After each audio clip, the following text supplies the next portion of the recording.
background-free relativity.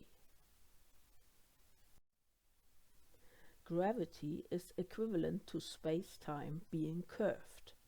The metric tensor describes the curvature of space and time and therefore characterizes the field of gravity at every defined point.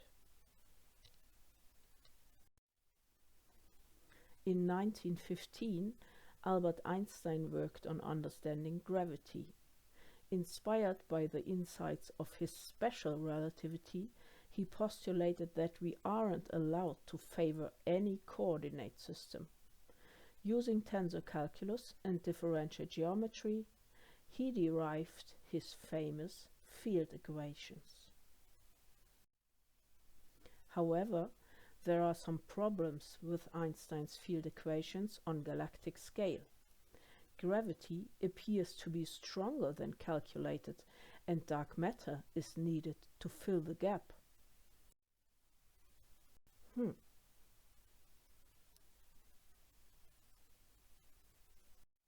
In this video, I want to try to treat another path.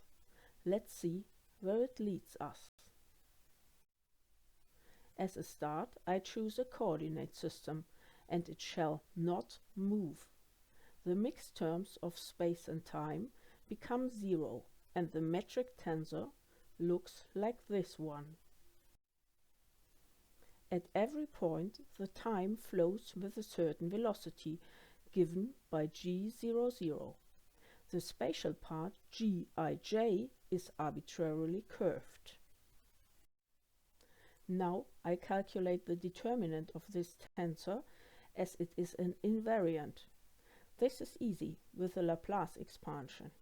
I postulate the determinant to be constant, the square of the speed of light. This is the first field equation of background-free relativity. Of note, the characteristics of the curvature of spacetime, which can be different at every point, are both scalars. Now we want to derive a second field equation. We want the mass to be the source of the space itself. Regarding a scalar field surrounding its source, there exists a well-known equation in physics, the Poisson equation. The solution to the Poisson equation is very well known. For a mass point of mass m, for example, it obeys the inverse law. From that, we can calculate the metric tensor for a mass point in background-free relativity.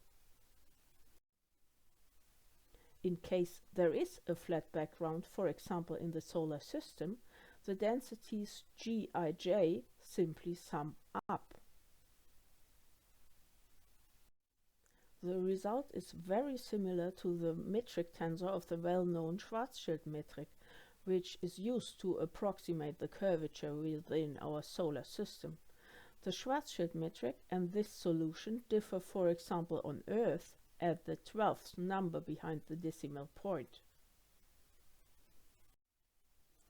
We now have two field equations which describe gravity, a simple summation rule for gravitational fields, a solution for solar systems which is very similar to the existing one, and a solution for galactic systems which leads to stronger gravity than with general relativity.